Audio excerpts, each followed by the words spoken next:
buenos días, bienvenidos a todos, bienvenidos en nombre del rector, del vicerrector de investigación y del mío, en mi propio nombre. Os puedo asegurar que es un auténtico placer ver tantas caras jóvenes hoy aquí en esta sala, ¿no? Tengo conmigo en la mesa está Carmina Puyoz, que es la responsable de la Unidad de Cultura Científica de la Universidad, y José Luis Cebollada, que es responsable del programa Ciencia Viva. Solamente unos minutos para presentaros un poquito la sesión. Carmina. Muy bien, buenos días. Muchísimas gracias a todos por acudir a estas primeras sesiones científicas de la Universidad de Zaragoza que hemos organizado en colaboración con Ciencia Viva. Deciros que esta actividad surge del esfuerzo de la Universidad por divulgar y dar a conocer a la sociedad aragonesa el trabajo que a diario realizan sus investigadores. En concreto, en estas sesiones vais a poder conocer los últimos estudios en áreas tan diversas como la radiactividad, la arqueología virtual, las congelaciones en montaña, la degradación en ibones, la química en el vino y los beneficios del aceite de oliva. Con estas sesiones, la Universidad de Zaragoza quiere ofreceros la oportunidad de conocer de forma directa el trabajo científico de nuestros investigadores, que a veces lo hacen de forma muy callada, y que han conseguido además trasladarlo a un formato audiovisual, que sin duda es uno de los soportes mediáticos más idóneos para explicar este quehacer científico de una forma sencilla y atractiva.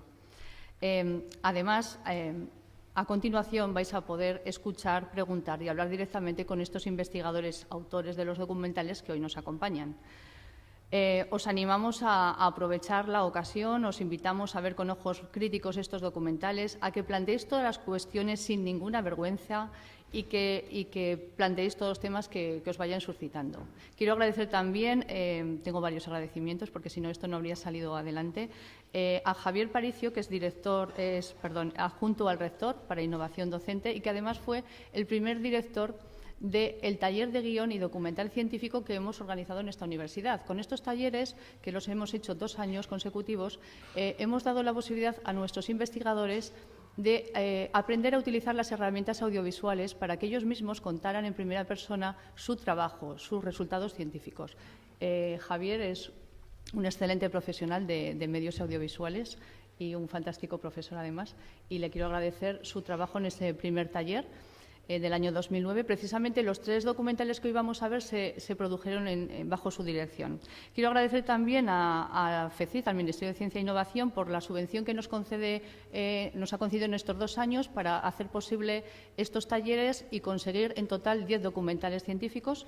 Agradecer también al Vicerrectorado de Relaciones Institucionales y Comunicación todo su respaldo.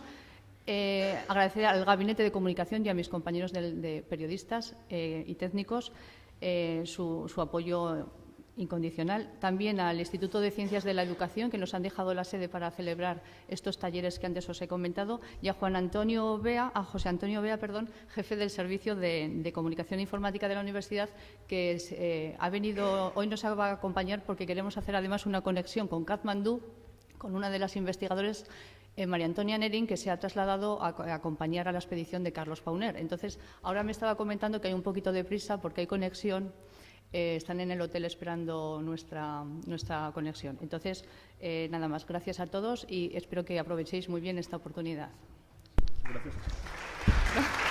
Muy bien.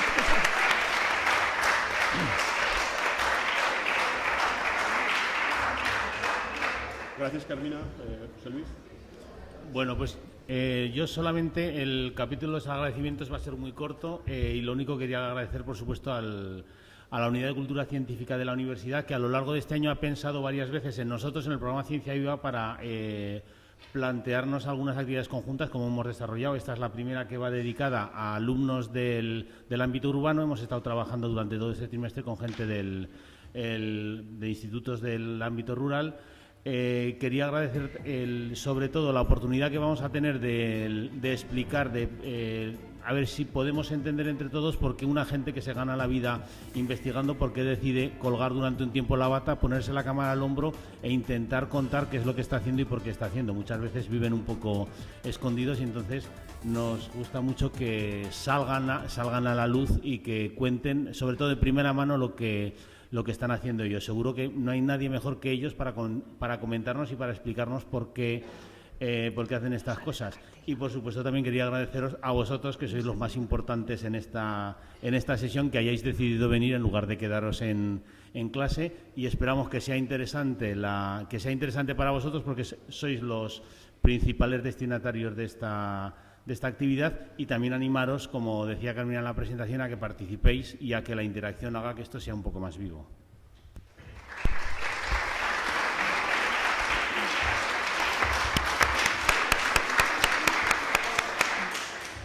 Gracias, José Luis. Simplemente yo lo que querría es deciros que esto es un doble motivo de satisfacción para mí en una sesión como esta, ¿no? La primera, por ver a personas de secundaria y de bachillerato sentadas en esta sala. Yo creo que es las personas más importantes a las que podríamos dedicar una actividad como esta, ¿no? Y la segunda, que el centro de la actividad sea la divulgación científica, que es un tema muy querido para mí. Yo creo que en la universidad tenemos todavía mucho camino por recorrer dentro de la divulgación de la ciencia, y no solamente porque tenemos que dar cuentas a la sociedad que paga nuestras investigaciones, ¿no?, sino porque la ciencia es una parte muy, muy importante de la cultura, ¿no? Y yo creo que debemos hacer esa cultura científica, y es un compromiso y una responsabilidad que tenemos, ¿no? Yo creo, a mí también, de la divulgación científica, el enfoque que más me gusta es cuando se cuentan historias, ¿no? Es decir, cuando en la divulgación de la ciencia se ve a personas, a hombres y mujeres, a científicos que se empeñan, que luchan, que pelean por ampliar los límites del conocimiento, ¿no? Que de eso se trata, de la investigación, ¿no? Es un poco la aventura humana por conocer, quizás, lo que mejor define la humanidad, ¿no? Esa aventura. Y en esa aventura, en la que hombres y mujeres se embarcan hacia lo que los antiguos llamaban hacia terra incógnita, ¿no?, hacia lo desconocido, ¿no? Y esa aventura es muy, muy bonita, ¿no? Es realmente muy bonita, y es una aventura en la cual los investigadores a veces se encuentran con la decepción, otras veces pocas, con la gloria, muchas veces con muchas satisfacciones, pero yo creo que lo que preside siempre la aventura científica, la aventura de la investigación, es la curiosidad. La curiosidad, que es la cualidad que mejor define a las especies inteligentes, ¿no? La curiosidad.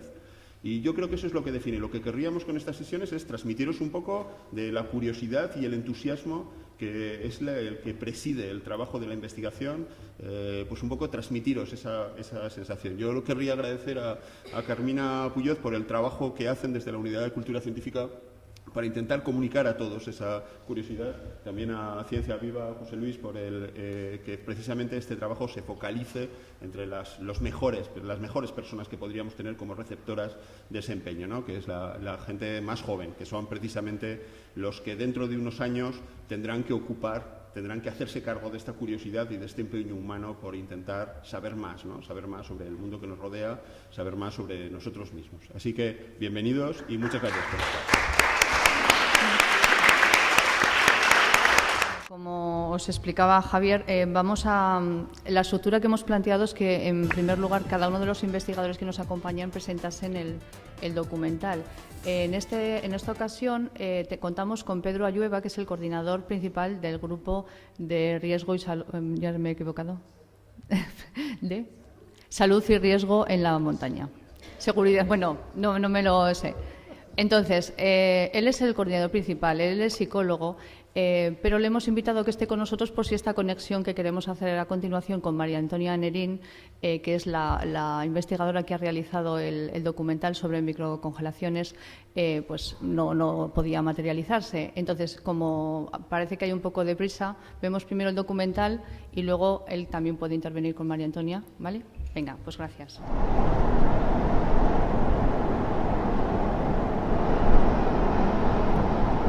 Tras hacer cumbre en el Sisa Pagma, Emili Durán quedó atrapado en el campo 3 a 7.400 metros de altitud.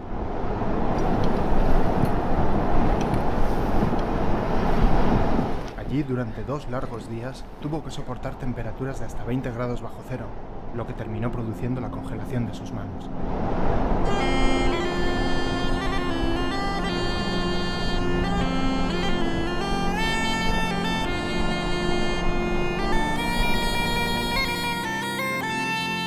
Cuando llegó al campo base del Sisa, contactó con el Hospital Clínico Universitario de Zaragoza para iniciar el tratamiento de sus congelaciones. Ya en España, acude a este centro de referencia mundial, donde le reciben el doctor Morandeira y su equipo de la Unidad de Medicina de Montaña para continuar el tratamiento.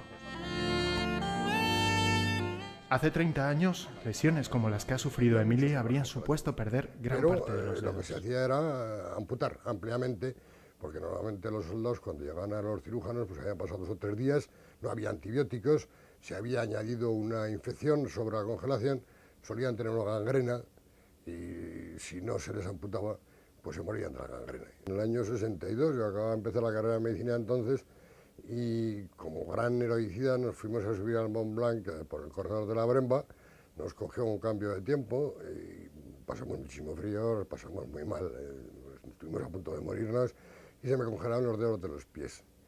Cuando volví aquí, pues me vio, claro, que me tenía que ver. Bueno, un cirujano estupendo que había estado en el frente de Teruel como cirujano, tenía una gran experiencia en el tema, me consta de ciencia propia que era un magnífico cirujano y había tratado muchísimas congelaciones, pero con estos criterios que he explicado antes.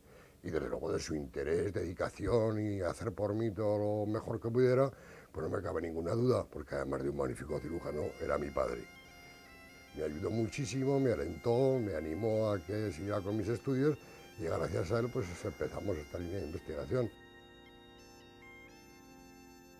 Como se trataba de estudiar la microcirculación a nivel distal, es decir, en esas partes que están más expuestas al frío, pensamos que una cosa útil sería hacerlo con el ratón desnudo, porque tiene una oreja bastante grande y que permite pues, una visualización de los capilares prácticamente directa.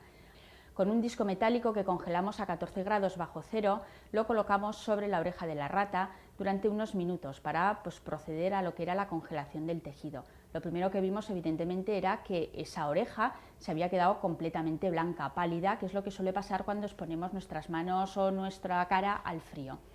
Después de unos minutos retiramos el disco y vimos que lo que se veía era una vasodilatación reactiva, es decir, de repente se recuperaba la circulación en esa zona y por eso lo veíamos coloradito, sonrosado, con muy buen aspecto. Y empezamos a hacer fotografías seriadas cada 8 horas para ver exactamente qué es lo que estaba pasando. A las 8 horas vimos que la oreja seguía completamente normal, que tenía ese aspecto pues, sonrosado y que pues, hasta casi sano. Pero a las 16 horas ya empezamos a ver pequeños puntitos rojos, que son lo que llamamos sufusiones, equimosis, petequias, que indicaba que alguna cosa estaba pasando. 8 horas después, que ya eran las 24 horas, ya se veían grandes hemorragias, ya eran manchas, ya eran hematomas, que pues, luego 8 horas después se habían convertido en zonas de necrosis. Eran manchas negras, lo que quiere decir que había muerte del tejido, había muerte tisular.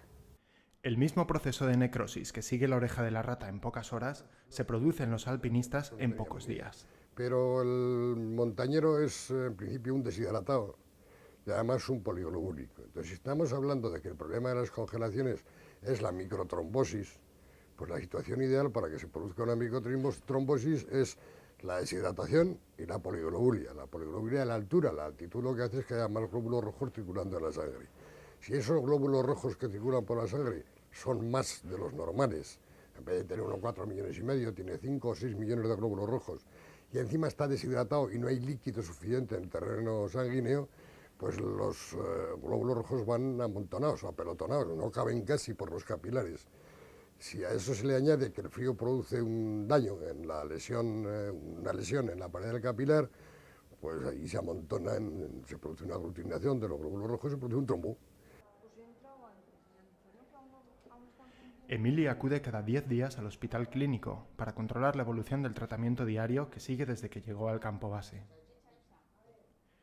El éxito del tratamiento depende de lo que se haga en la montaña. Hay que empezar cuanto antes con los baños y la medicación. Los baños de 20 minutos se realizan 2 veces al día, con agua caliente a 38 grados, con un antiséptico y con oxígeno. El objetivo de estos baños es activar la vasodilatación, favorecer la circulación en los capilares más lejanos y evitar la infección por anaerobios.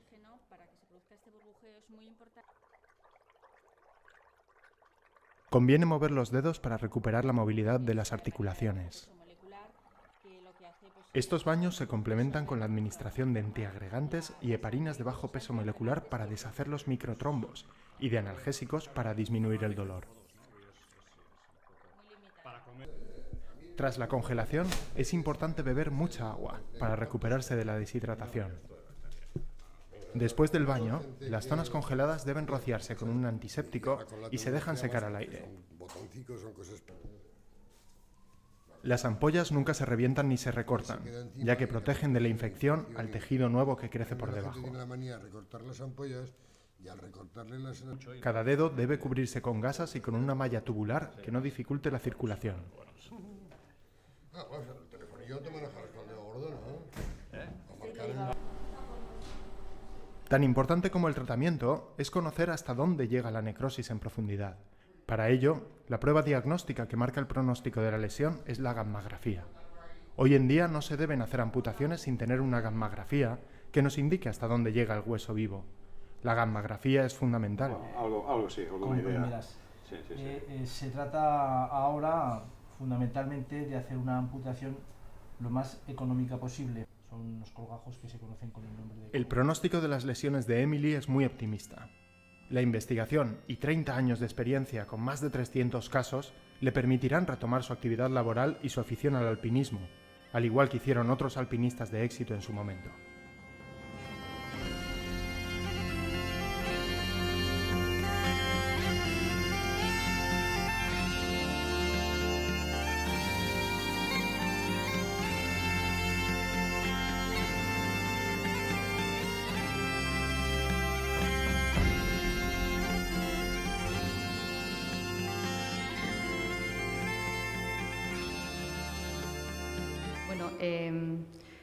Yo quería, con la prisa que teníamos por contactar con Katmandú, hemos saltado la parte que estaba prevista de que explicase cada investigador el trabajo del grupo, así le voy a pedir a Pedro que ayude, por favor, que salga aquí, que nos haga un poquito el resumen de en lo que trabajan. Ahí, si quieres, sí. Solamente haceros una pequeña salvedad, que María Antonia Nerín, José Ramón Morandeira son conocidos en todo el mundo. Es un centro de referencia. Ellos trabajan en el Hospital Clínico Universitario, son investigadores nuestros también de la universidad, pero se ha convertido en una referencia en todo el mundo en el tratamiento de las congelaciones en alpinistas. Bueno, lo demás os lo cuenta Pedro.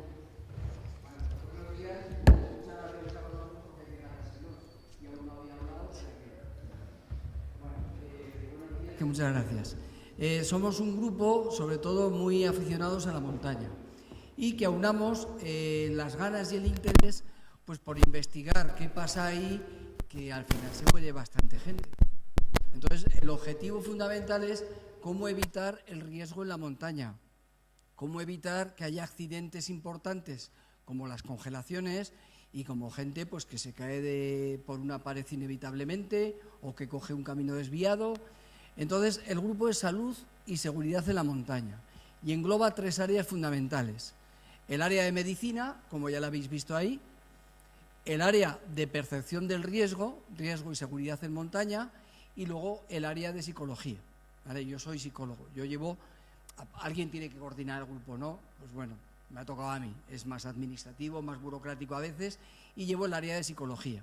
¿Por qué? Porque sabéis que las decisiones al final las tomamos las personas.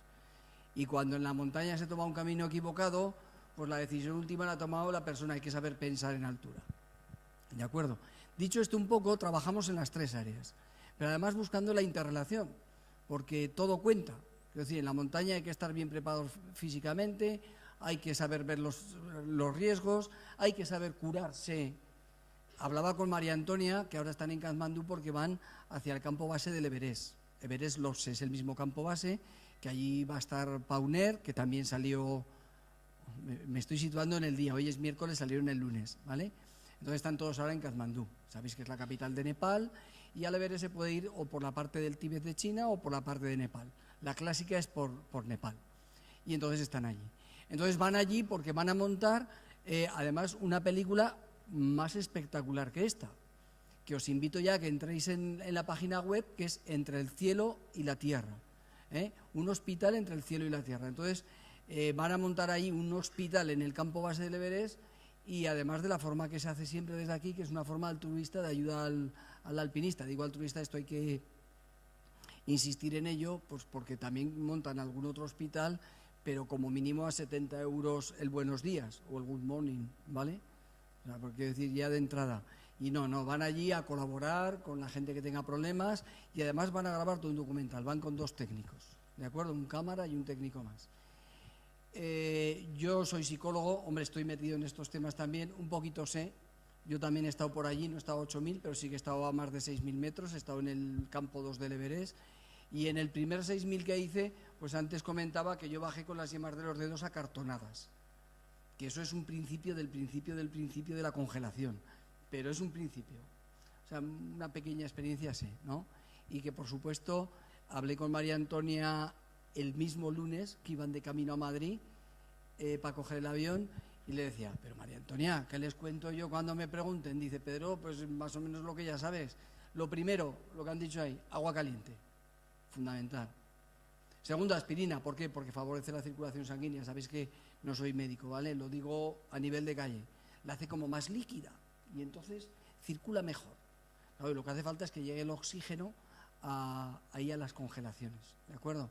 Para que se recupere todo cuanto antes. Y luego tratamiento, pues ya habéis oído, ¿no? Antisépticos, con heparinas. Eso es más médico, pero es muy fácil, también. Quiero decir que eso los montañeros, además, los que van bien preparados, lo llevan también en la mochila por si hiciera falta alguna cosa de estas. Y yo creo que casi mejor que pregunten, ¿no? Porque si no, igual nos comemos el tiempo o hacemos la conexión. Hola, buenas tardes. ¿Nos oís bien? Paso el micrófono a los compañeros. Dicen que sí. Hola, buenos días. Buenos días, ¿nos escuchas?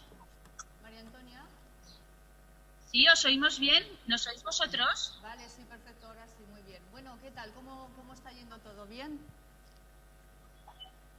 Bueno, pues bien, nos estamos haciendo un poco al horario del país. Aquí son las 5 de la tarde y llegamos ayer pues a lo que eran las 4:30 de la mañana, aquí ya eran las 8:00 de la mañana y pues nos ha costado un poquito, pero ya estamos más o menos hechos al horario. Bueno, cuesta, lo de acoplarse es bastante. ¿Alguna pregunta de tema de las congelaciones? Si han sufrido alguna vez alguna congelación ellos en las manos. Sí, María Antonia. Yo no he tenido congelaciones, sí que muchas veces he pasado muchísimo frío y el que pasar las próximas a 5.400 metros en el campo base del Everest. El doctor Morandeira se congeló los pies subiendo al Mont Blanc del corredor de la Bremba. ¿Me oís bien? Sí. Y fue en esa ocasión, cuando él volvió a Zaragoza con los pies congelados, el cirujano le dijo que había que cortar dedos. Ya lo habéis escuchado, que os lo he explicado.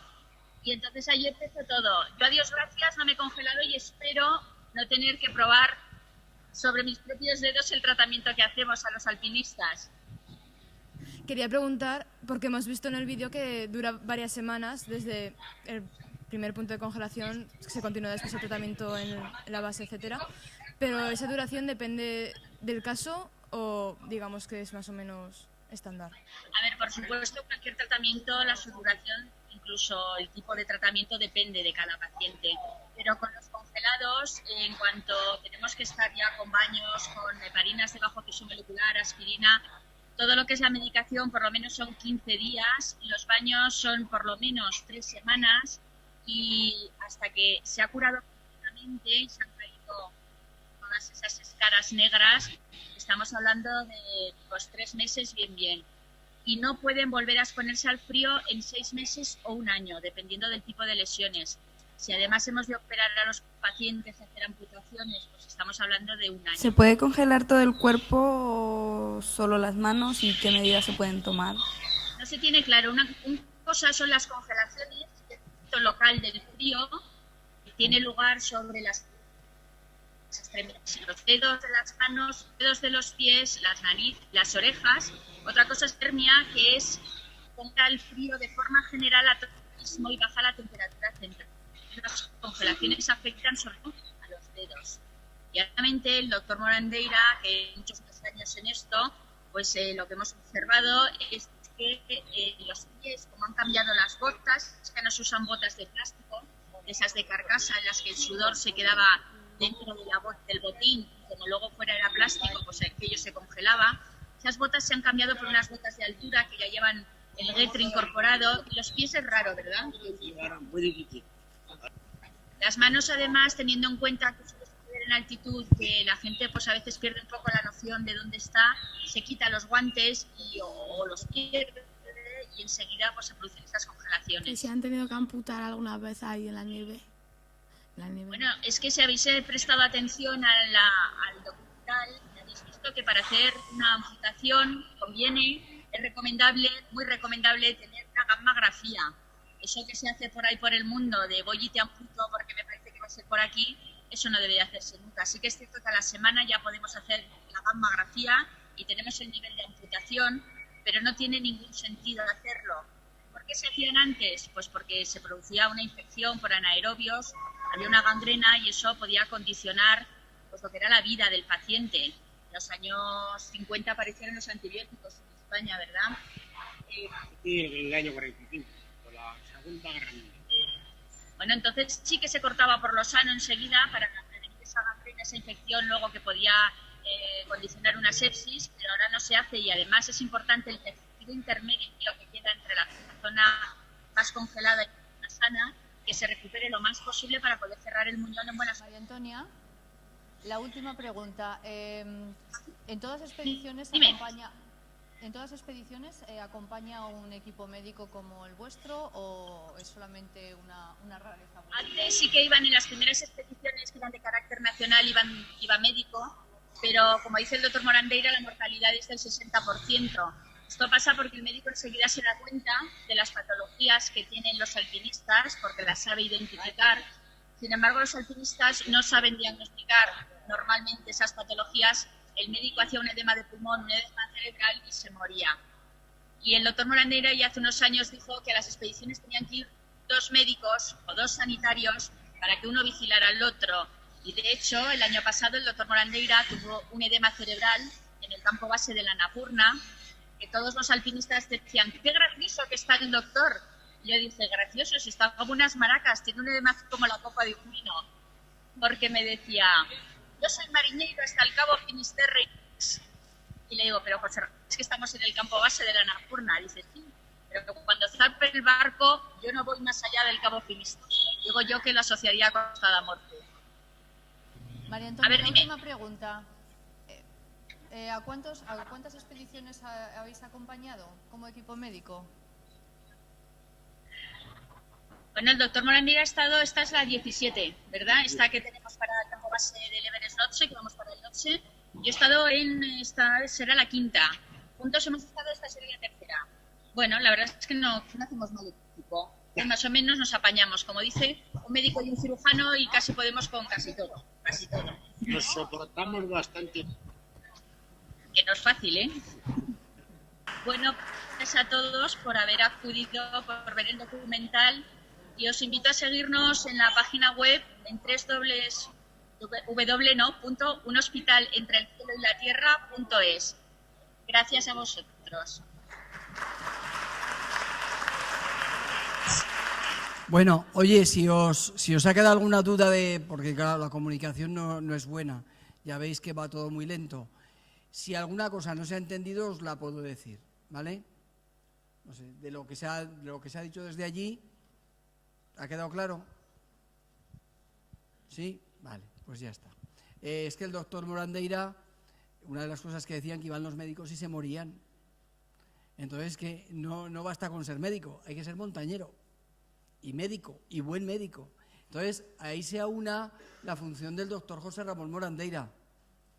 En el 2008, que coincidimos, fuimos juntos, no coincidimos, fuimos juntos, hacían una expedición un grupo de mayores de 65 años, de 60, alguno más de 65 también, pero de 60, porque conmemoraban el 40 aniversario de la primera expedición aragonesa fuera de Europa, que habían ido al Atlas, a África, y era la primera. Y 40 años después fueron al Himalaya, que fue hace 3 años, en el 2008, que yo iba en calidad de investigador y con sanitarios también, médicos y tal, a hacer estudios. Y de 8, 4 subieron un 6.000. Os hablo de mayores de 60. Y de 9 italianos que iban en otro grupo, entre 30, 20 y tantos, 30 y tantos años, que es la mejor edad en alta montaña, de 9 subieron 2. Y estos mayores de 60, de 8, 4. Y un grupo de ingleses, un día antes había subido 1, y vimos bajar a otro, porque como fue el día de antes, que yo me asusté, dije, ¡boh! Un tiarrón, y bajaba hecho polvo, hecho polvo. Entonces, la altura, con la altura hay una menor presión atmosférica. No hay menos oxígeno, hay el mismo a nivel del mar que en la cima del Everest. Que el Everest no es un 8.000, es casi un 9.000, porque son 8.850, es un 8.000, ¿me entendéis, no? Pero hay el mismo oxígeno, lo que pasa es que la presión atmosférica disminuye. Eso se traduce a que en el organismo al final tenemos menos oxígeno. Por ejemplo, en el campo base del Everest, que es donde van ahora, a 5.300, pues ahí estás como al 50% de oxígeno en tu organismo, que es lo que cuenta, con otra persona que está a nivel del mar. Y en la cima del Everest al 30%. Entonces, al Everest se dice mucho, Everest y sin oxígeno sube el 1 o el 2%. La mayoría suben con botellas de oxígeno. Entonces, el doctor Morandeira es que es un gran montañero. Habéis oído que lleva 17, yo creo que no sé si María Antonia se ha confundido, porque yo creo que lleva una o dos más. Porque no sé si llevaba 17 en 2008, iba todos los años, o sea, está cerca de 20 expediciones. Y fue pionero, no solamente en ir como médico de montaña, sino, como han dicho, en el tratamiento de congelaciones. Es referente mundial. Y María Antonia es discípula de José Ramón, hizo el máster de medicina de montaña en su día y se está haciendo cargo ahora de la unidad porque el doctor Morandeira ya veis que se jubila. Veis que tiene problemas de oído y va bien, que ahora el equipo le va bien. Que yo cada vez que hablo con él, vamos, se ha enterado siempre todo el mundo alrededor en 3 o 4 plantas más. Me preguntaban por aquí que dijera algo de los aspectos psicológicos. Bueno, pues esa falta de oxígeno en el organismo debido a la altura influye en todo. Sabéis, si habéis hecho un poquito de montaña, cuando estás arriba, aparte de que llegas cansado, me falta el oxígeno, decimos, ¿no? Pues imaginaros a 6.000, a 7.000, a 8.000, es que falta, es que es verdad, es que falta. Entonces, el oxígeno es fundamental para el funcionamiento de todo el organismo, desde la punta del pie hasta la última neurona de la cabeza. Y desde luego que si no llega oxígeno a los músculos, o llega poco, nos cansamos más, hombre, claro. Pero también el tema sanguíneo va peor y el frío influye más. Y ha dicho una cosa el doctor Morandeira, que si algún día vais en altura, es muy, muy, muy importante. Beber, hidratarse bien. Porque parece una contradicción para el que no entiende, dice, pero ahí arriba con el frío que hace no sudas. Es que el vapor que se pierde al respirar, pierdes cantidad de líquido. Y lo repones, o eso favorece mucho que la circulación sanguínea sea peor, que no llegue el oxígeno, que haya congelaciones, que te canses más, que el cerebro no funcione. Una neurona 3 segundos sin oxígeno se muere. ¿Qué pasa? Que si yo aguanto la respiración, sigue llegando, porque en mi organismo hay oxígeno. Pero si no llegara, se muere. Con lo cual, a la hora de tomar decisiones, si mi cerebro no funciona bien porque le falta oxígeno, pues igual no tomo la decisión más adecuada.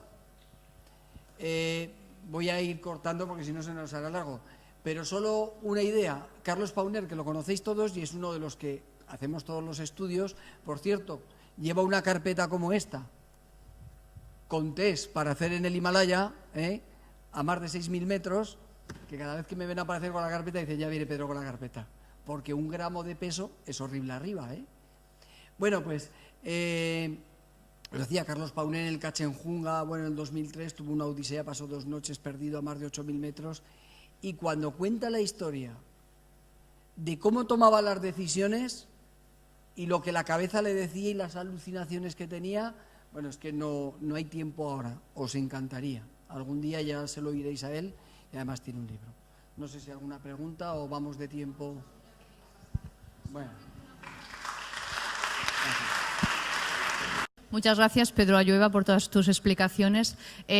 Como ha suscitado un poco de curiosidad la página web que nos ha dicho María Antonia Nerín, están rodando una película que explica un poco su trabajo en este tipo de expediciones. Lo veis aquí. Creo que tienen solamente grabados 2 minutos y si no vamos muy mal de tiempo podríamos verlo, si os parece. Lo vemos un momentito porque son muy bonitas estas imágenes. Venga.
Esta película la están grabando con un equipo profesional. De hecho, ahora mismo les está acompañando un cámara a esta expedición.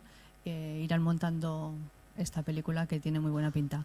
Bueno, pasamos ahora con nuestro siguiente invitado investigador, que es Ricardo López. Él, a ver, que lo tengo aquí apuntado, es profesor titular del Departamento de Química Analítica e investigador del Laboratorio de Análisis del Aroma y Enología de la Universidad de Zaragoza.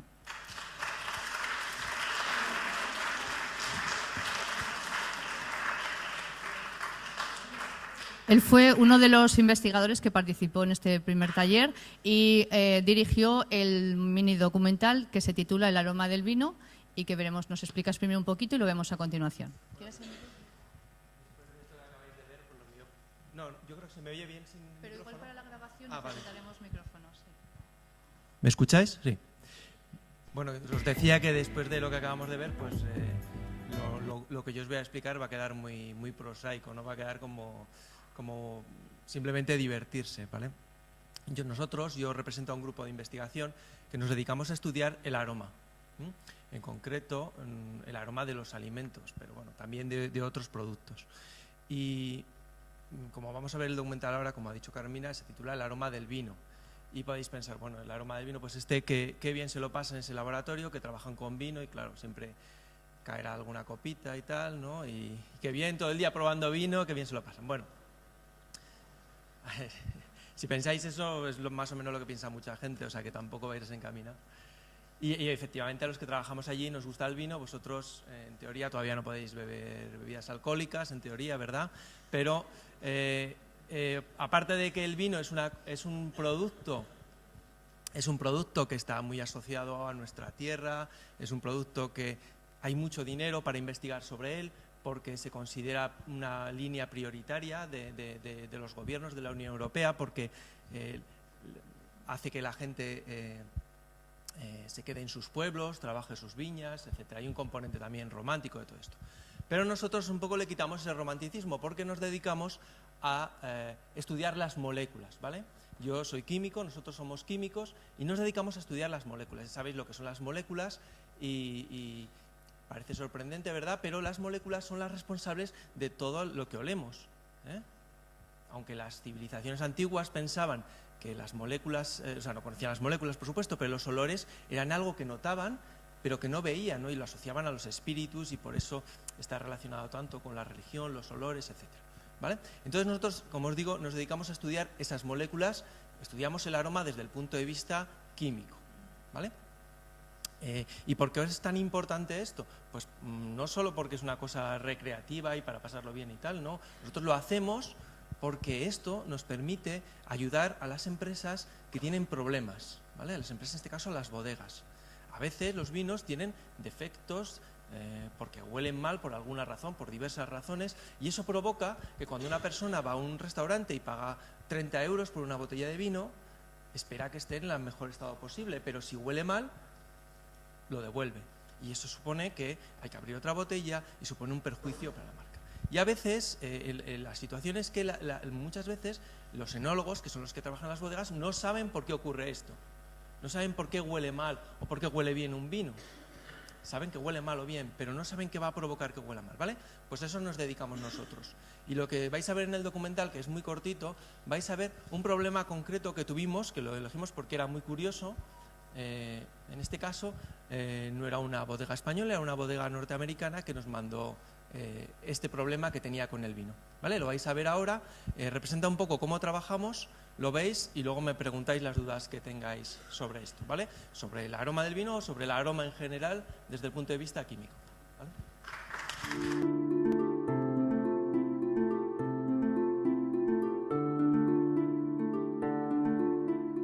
Una cosecha representa el trabajo de varios años alrededor de una viña desde que se planta hasta que se obtienen los primeros frutos.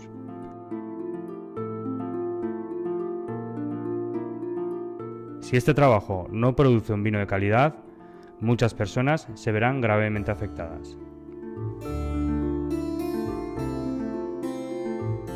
¿Quién podría ayudar a la bodega a identificar el origen del mal olor?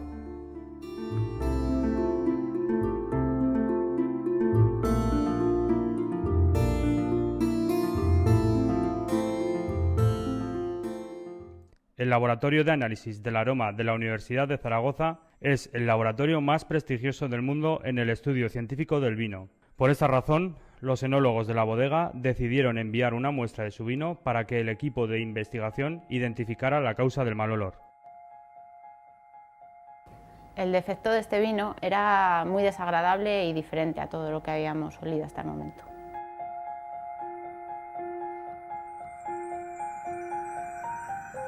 Cuando llegó el vino, lo primero que hicimos fue aplicarle los métodos que utilizamos normalmente, pero todos los resultados fueron fallidos.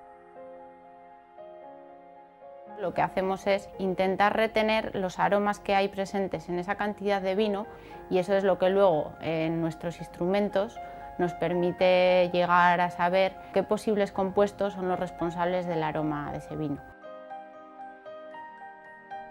Los instrumentos científicos de los que dispone el laboratorio ayudan a resolver el problema. Estos proporcionan lo que metafóricamente podría llamarse una huella dactilar del compuesto químico. La huella dactilar del compuesto facilita su identificación. Con este método de análisis más complejo que tuvimos que poner en marcha para analizar este vino, conseguimos una lista de posibles compuestos sospechosos, pero nuestros instrumentos no nos permitieron identificar cuál era la molécula responsable. Los investigadores utilizaron la nariz humana acoplándola a los instrumentos científicos mediante una técnica conocida como olfatometría. Finalmente, combinando los datos instrumentales con los datos sensoriales, conseguimos saber cuál era el compuesto químico responsable del defecto de este vino. Se trata de un compuesto muy similar a los compuestos responsables del olor corporal. En concreto, el compuesto responsable de este mal olor es este compuesto. La molécula identificada como responsable se encuentra en las cebollas. Tiene una gran potencia aromática. Una sola gota del compuesto puro podría contaminar 1 millón de litros de vino. Los resultados de la investigación permitieron a la bodega localizar la fuente de la contaminación. Se trataba de una planta deshidratadora de cebolla que se encontraba en los alrededores de la bodega. Gracias a la investigación desarrollada, se ha podido finalmente encontrar una solución para el problema del mal olor en el vino.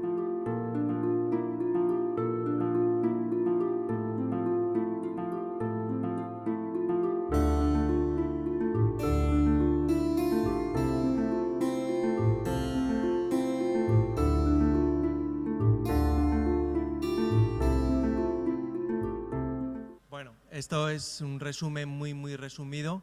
Ya veis que no sé si ponen esa serie todavía, se parece un poco lo que hacemos a lo que hacen en la serie esta CSI, esta de estudios forenses. Un poquito está contado de esa misma forma, ¿no? Siguiendo esa idea. Bueno, ¿queréis preguntar algo? Dime. ¿Cuál es el compuesto? Sí, no se ha visto muy rápido, o sea, ha pasado muy rápido, pero el nombre químico es, espera que lo piense, es el 2-metil-3-mercaptoesanol. 2-metil-3-mercaptoesanol. Porque es gracioso. Yo no le... No, vamos... Para que os hagáis una idea, es un... A ver, escuchadme un momento. Para que veáis que no es una cosa tan rara. Bueno, este compuesto, no sé si lo hemos dicho ahí muy rápido, este compuesto estaba en el vino porque había una planta deshidratadora de cebollas a 1 kilómetro o así, y el viento traía ese olor y pasaba a las uvas, y de las uvas pasaba al vino, ¿vale? Entonces ellos nos contrataban a nosotros para que lo identificáramos y poder, esto era en Estados Unidos, poder denunciar a la planta que les había contaminado el vino. Bueno, lo que os decía, este compuesto que te hace tanta gracia es muy parecido a uno que es responsable del sudor que tenemos en las axilas, ¿eh? De este olorcillo, ¿eh?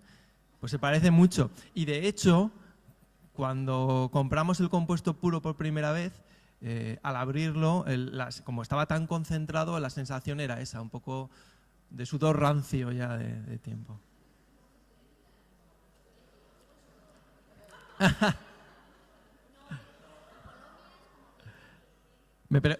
No sé si lo veis, me preguntan cómo se puede evitar el olor.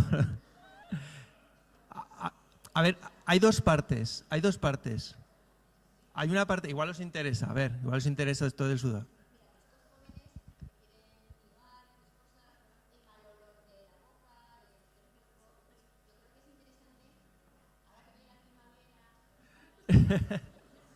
Creo que os están tirando una indirecta por aquí, así, ¡pah! Una pedrada ahí.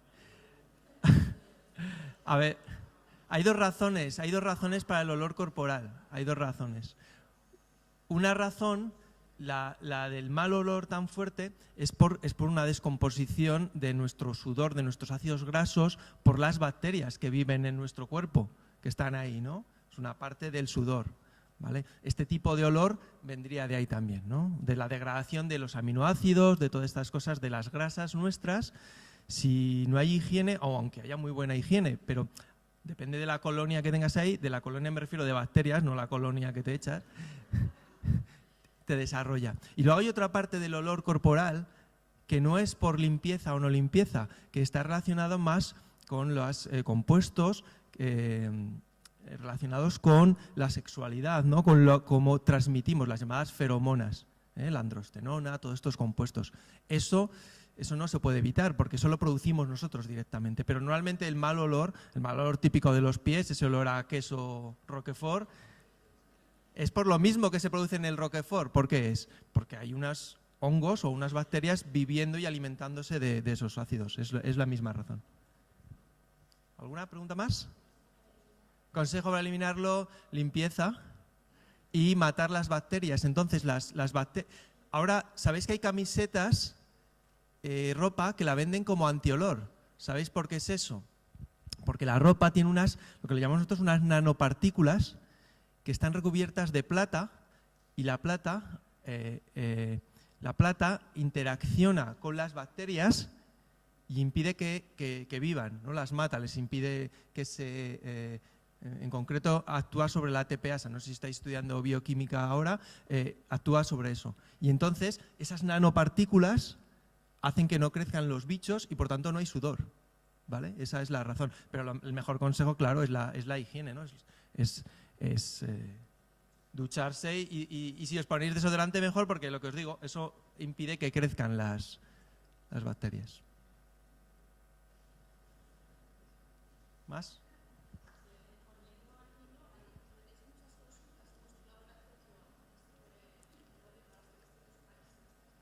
Sí, tenemos vinos de todo el mundo, ¿eh? Recibimos vinos de todo el mundo para analizar su aroma. La gente le interesa saber cómo hacer que entenderme, nosotros no fomentamos que la gente eche cosas al vino para que huela mejor. Se supone que eso no se puede hacer en el vino. Eso lo puedes hacer en un yogur o en un alimento preparado, pero el vino en teoría no puedes añadirle nada de eso. Entonces se busca la forma de seleccionar mejor las uvas, de cogerlas en un punto determinado, de hacerle un tratamiento, seleccionar las levaduras para que tengan el mejor aroma posible. Y sí, recibimos de todo el mundo. De Francia, de Estados Unidos, de Sudáfrica, de Australia, de Chile también, de todo el mundo prácticamente. Sí. Dime.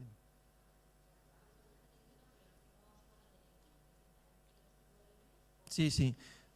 Trabajamos con cerveza, con agua, con té. Ahora estamos con la carne del ternasco también. Con, ¿qué más? Sí, bastantes cosas y diferentes tipos. También hemos trabajado con perfumería también. Por ejemplo, hemos colaborado con la empresa Kenford, la de dentífricos, que está aquí en Pinseque.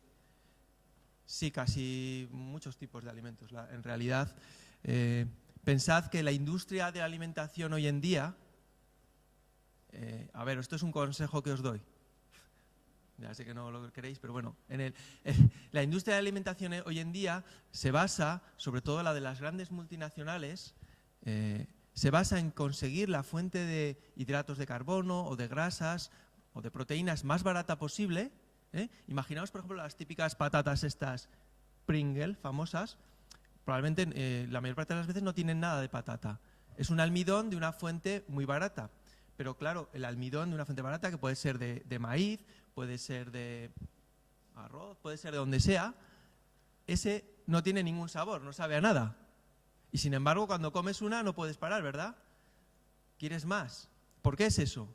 Pues eso es porque es por lo que se le añade, porque la patata en sí no sabe a nada. Si estás comiendo patatas fritas normales, enseguida te cansas, ¿a que sí? Pero si estás comiendo de esas, quieres más para seguir teniendo ese saborcillo. Pues todo eso es añadido y todo eso tiene que ver con lo que os he enseñado. Son aromas como este que se le ponen a los productos.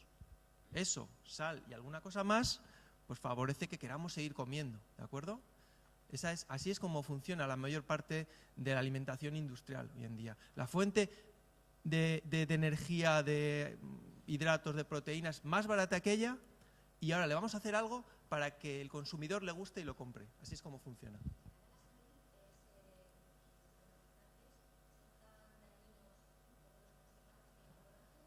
No, pero... Sí que esto está todo legislado, claro, pero no son dañinos en realidad. O sea, yo no me refiero a que sean dañinos porque vayan a producirte un problema en tu salud. Sí, son perjudiciales por la forma que hacen que comamos, pero no porque sean tóxicos, en realidad no son tóxicos, ¿no? Por lo menos no hay ninguno demostrado que sea tóxico. Bueno, no... Claro, todo en grandes cantidades y puede comer de todo y a largo plazo nadie sabe lo que va a pasar, sí. Pero los aromas sí que, si os fijáis, si tenéis algún bote de perfume o de colonia en vuestro baño, fijaros que en la etiqueta hay algunos compuestos químicos que están obligados por la legislación europea a ponerlos. Esos son aromas, como por ejemplo linalol y otros nombres raros que aparecen ahí. Esos compuestos están ahí porque a algunas personas le producen alergia. Al tocar la piel. O sea que si alguna vez veis que al poneros perfume o algo así, si os enrojece la piel, puede que seáis alérgicos a alguno de esos productos, ¿vale? Por eso están en las etiquetas. Eso sí que se saben que son más perjudiciales.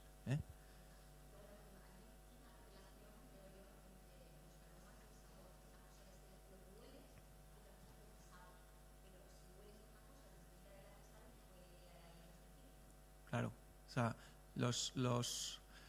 en realidad en inglés existe una palabra que nosotros no tenemos que es flavor, y flavor describe esa sensación que comentas. Porque ¿a qué sabe un plátano? A plátano. ¿Ves? Eso me pasa por hacer preguntas idiotas. Muy bien, a plátano, pero en la boca, ¿qué te sabe el plátano? Sabe dulce, ¿no? Tiene una textura determinada.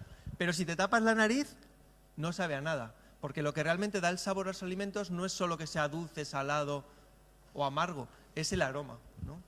Va todo junto. Sí. Dime.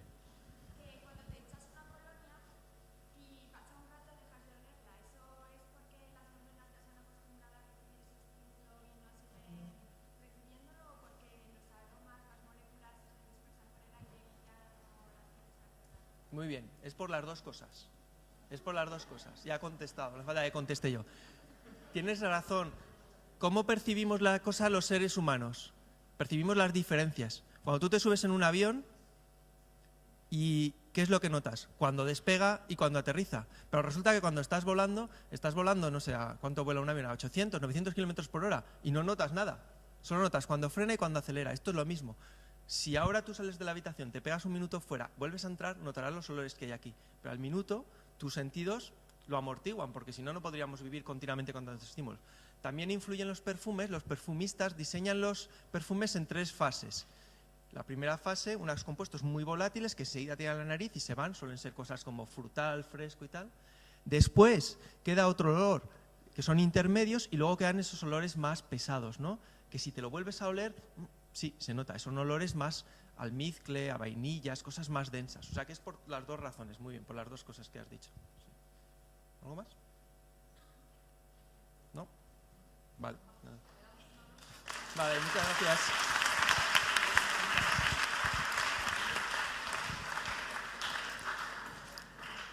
Bueno, muchísimas gracias, Ricardo, por tus explicaciones. También quería comentaros una cosa. Precisamente el documental de Ricardo, El aroma del vino, junto con el que vamos a ver a continuación, el de Arqueología Virtual, de Pilar Rivero, que está aquí también con nosotros, fueron presentados a la Bienal de Cine Científico de Ronda. Es una bienal bastante prestigiosa en tema científico. Quedó seleccionado Arqueología Virtual para esa bienal, que quedó finalista, pero El aroma del vino después de ser visionado allí, fue solicitado por la Fundación Española de Ciencia y Tecnología, que es del Ministerio de Ciencia e Innovación. Nos solicitaron ese documental para ver si lo podían incluir en su banco de préstamo de cine científico. Y entonces, bueno, por supuesto, dijimos que sí, ¿verdad?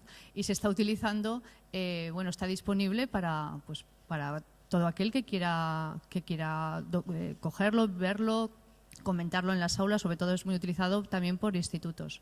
Así que dobles premiados aquí nuestros chicos del Aroma del Vino y Arqueología Virtual. Y damos paso ya a Pilar Rivero, te acercas. Ella es profesora e investigadora de didáctica de las ciencias sociales y bueno, nos cuenta en el documental el proceso de reconstrucción del teatro de Bilbilis. Ella pertenece al grupo de investigación URBS, que dirige el profesor Manuel Martín Bueno. En el documental se ve cómo trabajan también con otro grupo de investigación de ingeniería, que es el que dirige el profesor Francisco Serón y dirige el coordinador principal del grupo GIGA. Pilar, cuando quieras, te dejo el micrófono. Bueno, pues ya buenas tardes a todos. Brevemente os presento el documental. Se llama Arqueología Virtual y vosotros diréis, pues si es virtual esta chica no hace nada. Hombre, algo. Quiero decir, arqueología virtual es una disciplina nueva y muy interdisciplinar. Trabajamos en esa área desde la arqueología, que son los que proporcionan los datos, desde la didáctica de las ciencias sociales o la museología, que son los que pensamos cómo hacer que esos datos sean comprensibles y qué formato les damos para que puedan ser utilizados en las escuelas, en los museos, en la gran divulgación, pero la pieza intermedia fundamental son los ingenieros. Los ingenieros, a veces también los topógrafos, que trabajan en la creación de esos modelos digitales que a nosotros nos parecen tan visuales, tan estupendos y que llevan un trabajo tremendo. O sea, imaginar que todos estos modelos digitales que vais a ver están construidos con programas de dibujo geométrico. A mí me parece algo impresionante y luego cómo darles esas texturas y tal para que se entiendan. Pero hicimos este documental por lo siguiente. Nosotros teníamos un programa, un proyecto del Gobierno de Aragón para mostrar cómo eran los yacimientos antes de que se quedaran pues, en lo que son, en ruinas arqueológicas. Los arqueólogos habían trabajado ya 40 años desenterrando las ruinas, ¿vale? Después de 40 años uno va allí y ve piedras. No nos engañemos, vemos piedras. Y entonces eso es bastante frustrante. Decidimos pedir una ayuda para, junto con los compañeros de ingeniería, mostrar cómo sería eso en realidad.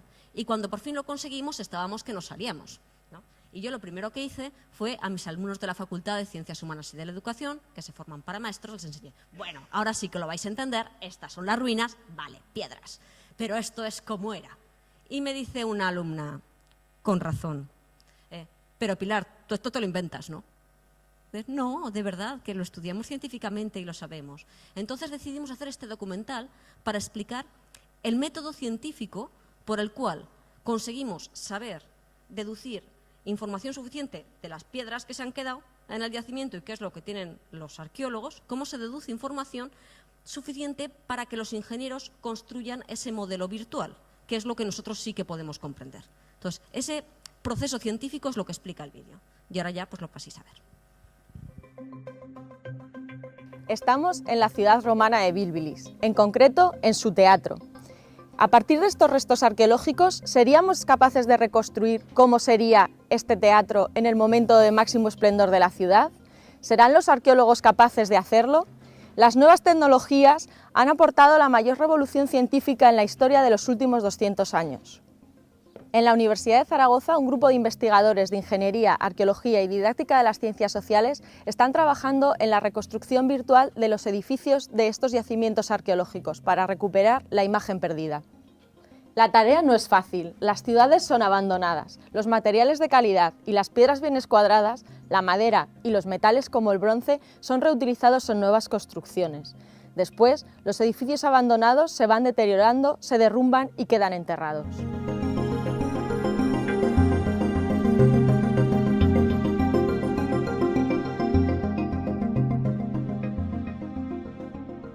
Hablamos con el profesor Manuel Martín Bueno, director de las excavaciones de Bilbilis durante estos últimos 40 años.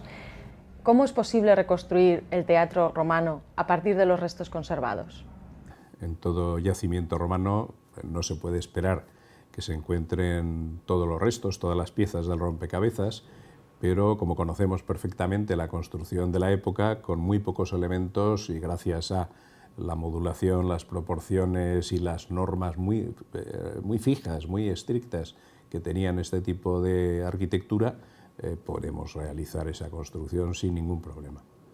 Tenemos los propios teatros, hay monumentos que se han conservado prácticamente intactos y además tenemos toda la tradición clásica transmitida a través del Renacimiento y el Neoclasicismo que han interpretado aquellos restos, y con eso y las fuentes escritas tenemos un apoyo fundamental para completar lo que la arqueología nos facilita directamente en cada caso. Y luego, por otra parte, podemos encontrar elementos de teatros reutilizados en otros edificios o incluso aparecer restos imprevistos que pueden permitirnos una reconstrucción mucho más fidedigna. Con todos estos datos, realizar la reconstrucción virtual parece sencillo. Para comprobarlo, nos dirigimos al Centro Politécnico Superior de la Universidad de Zaragoza para hablar con Francisco Serón, coordinador del Grupo Giga.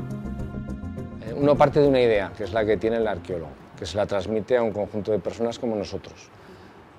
Nosotros generamos ya los primeros bocetos. En cuanto los arqueólogos ven los primeros bocetos, se les empiezan a ocurrir cosas que al verlo dicen, ah, pues esto no me gusta así, o creo que esto no era así, o vamos a ver cómo queda de esta otra manera. Luego no podemos inventarnos nada, ya que requerís un rigor histórico. Entonces necesitamos al menos algo de referencia de cualquier otro yacimiento para poder simular en la escena. Posteriormente de haberlo modelado se tuvo que retocar, por ejemplo, en programas de edición de imagen como Photoshop o cualquier otro programa para dar ese detalle a esos elementos. Sí. Por ejemplo, incluir suciedades, porque el modelo 3D es un modelo 3D completamente limpio. Para darle una apariencia real hay que meterle texturas que den una apariencia que no sea tan limpio. Ver sugiere más ideas, porque claro, ver esto no es lo mismo que ver las ruinas.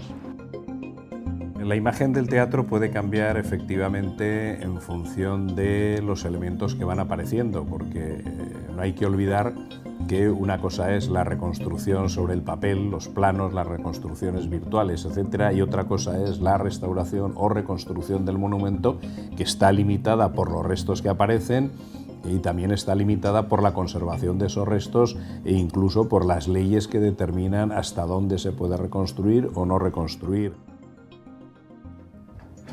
Los datos son provisionales mientras la excavación está en curso.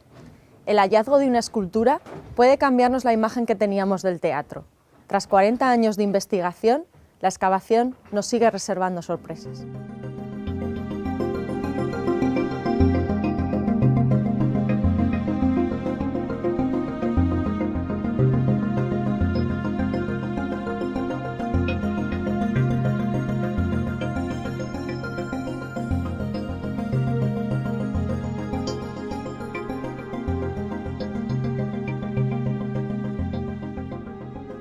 Hola, pues ¿se me oye? Sí, vale, pues ya estamos. Como veis, el vídeo lo que plantea, plantea muchas cuestiones, ¿no? Primero, que sabemos cómo es el teatro por poco que encontremos. Tened en cuenta, decía Martín Bueno, que el teatro es modular. Por tanto, si encontramos un trocico de la columna del primer piso, de la parte de arriba, y otro del segundo, ya sabemos cómo es una columna. Y si encontramos la huella que ha dejado en todo el piso, digamos, entonces ya sabemos cómo son todas. No nos hace falta encontrar 22 columnas para saber que hay 22 columnas ni cómo son. Si encontramos el mismo cacho pero del piso superior, ya sabemos cómo es todo el piso superior. ¿Sabemos cómo es la proporción? Con encontrar este trozo, si tenemos en un libro definido cómo son los semicírculos de estas cosas, ya tenemos todo lo demás. Entonces, eso es una primera cuestión. Otra segunda cuestión es los ingenieros, la tarea tan ardua que tienen al reconstruir estas cosas y las discusiones que entran. Por ejemplo, comentaba, ver sugiere más, claro, porque lo ves, el modelo digital, y lo ves impoluto, y dices, claro, esto nunca estaría tan nuevo. Entonces tienes que ir metiendo cosas, y cada cosa que metes, en realidad no la sabes, le da apariencia, pero no es. Y luego, aquí aún, porque es un teatro, Pero cuando es una casa, claro, los muebles se los han llevado o no están y tal. Y dices, ya, pero si quiero mostrar la casa como era, tengo que inventarme cosas. ¿De dónde las saco? ¿Os miento a los que luego vais a ver el vídeo de la reconstrucción? Busco paralelos históricos, estas cosas. Entonces, esta es la tarea, digamos, de la arqueología virtual y del yacimiento en sí, ¿no? También. Entonces, si queréis ver las reconstrucciones, las tenemos en el canal YouTube del Museo de Calatayud. Busquéis en YouTube Museo de Calatayud y está. Y si queréis ver el reportaje de 25 minutos sobre el avance de las excavaciones, lo busquéis en Vimeo, que ahí es donde lo tenemos. Ahora sí os dejo preguntar. ¿Cosas?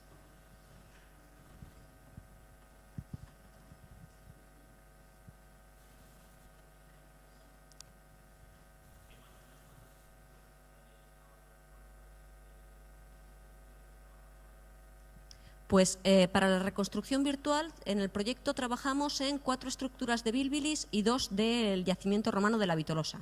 Concretamente, en Bílbilis hemos reconstruido el foro, que es una estructura compleja, implica la plaza pública, la curia, la basílica y el templo.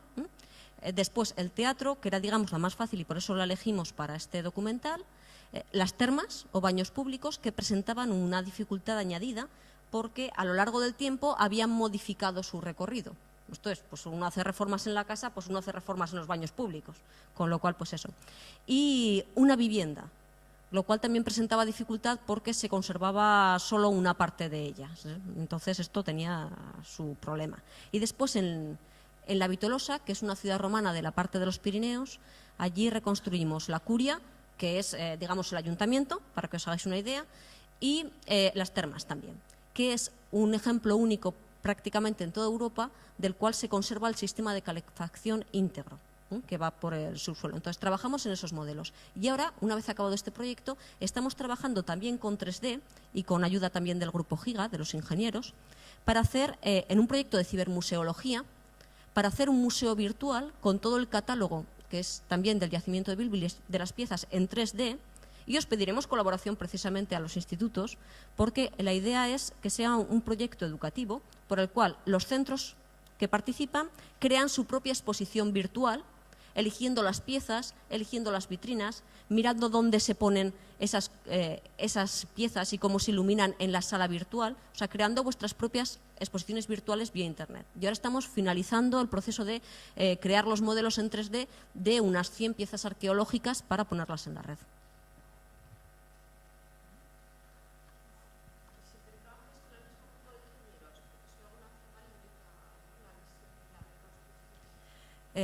No creo. Es difícil encontrar con quién trabajar en equipo bien, ¿no? Porque la relación humana es compleja, sobre todo cuando uno va con lo que queda en la excavación, se lo presenta al ingeniero y al ingeniero le faltan datos para hacer su modelo, porque el ingeniero necesita su exactitud. Dices, bueno, pero esto llegaba este muro llegaba hasta aquí o hasta aquí. Dices, bien, yo qué me sé, más o menos. Digo, más o menos no. El ingeniero necesita sus grados de ángulo, sus no sé qué, porque todos son modelos digitales. Entonces, el Grupo Giga, dentro de la Universidad de Zaragoza, son los que más experiencia tienen en cuanto a modelización de modelos 3D en reconstrucción de realidad virtual.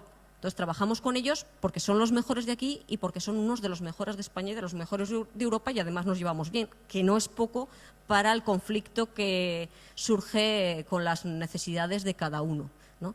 Trabajamos también con grupos de topografía, por ejemplo, para lo que es el escaneado, la digitalización 3D de los restos que sí que están, y eso trabajamos con otros grupos. Y ahora, por ejemplo, pues estamos también en contacto con otros compañeros de ingeniería para otras cuestiones. Pero con los del Giga nos llevamos particularmente bien, y sí, cuando el equipo funciona, no creo que sea una limitación trabajar con gente que funciona bien y que son expertos en la materia.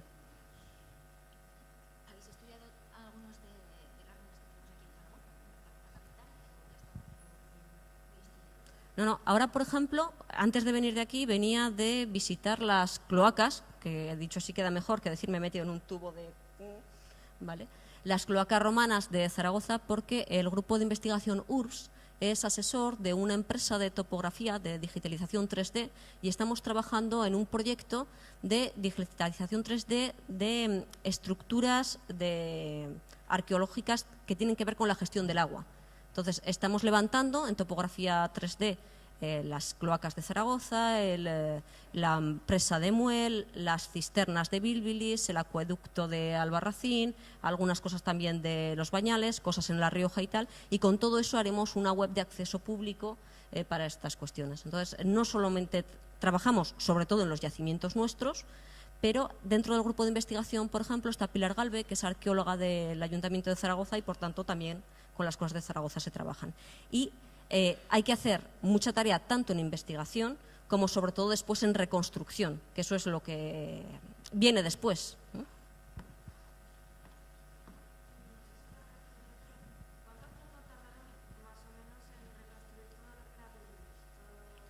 Bien.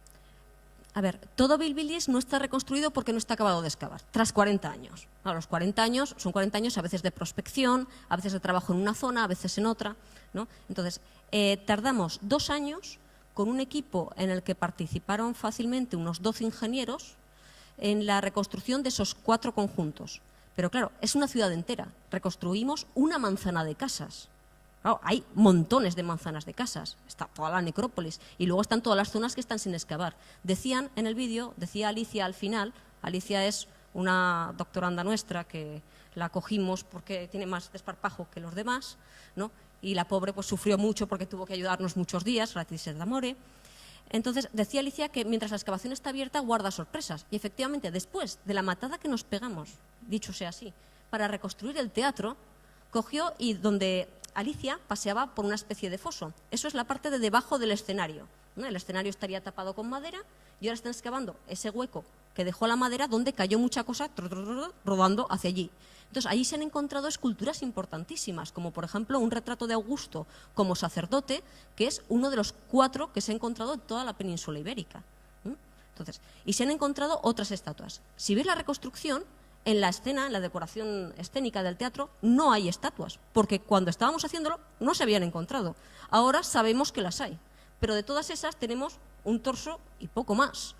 Con lo cual dices, ¿y qué reconstruyo aquí?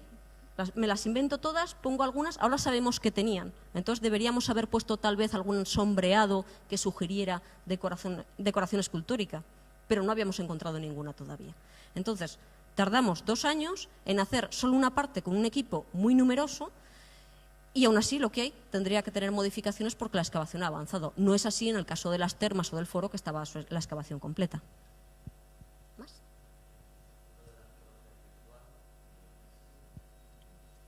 Es potentísimo, ¿vale? O sea, para que os hagáis idea, a nivel internacional ahora se está trabajando mucho.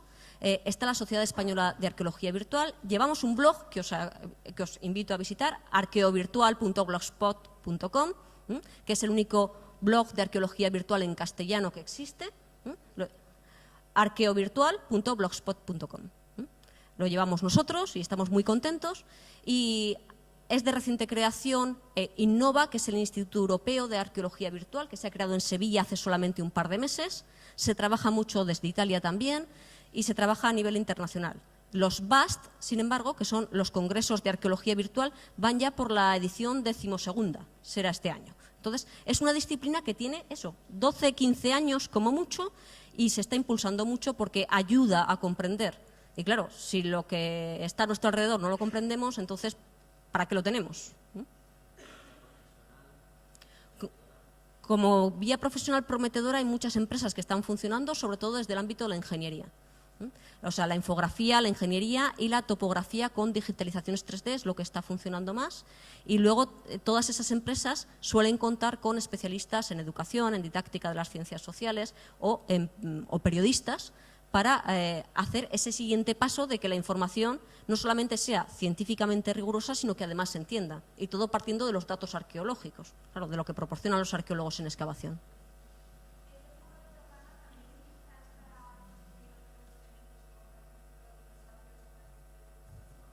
Sí, es el mismo tipo de herramientas las que, por ejemplo, en el IUCA, en el Instituto de Ciencias Ambientales de esta universidad, trabajan precisamente los compañeros que llevan toda la paleontología.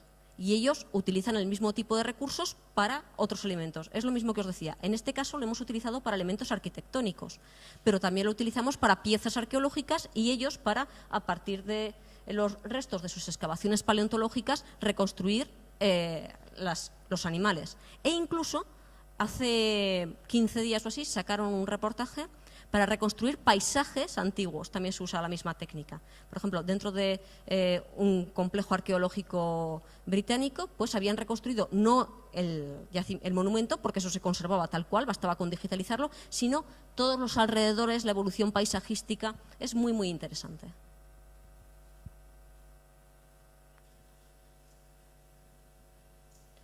Pues oye, muchas gracias, os invito a visitar el blog y todo lo demás.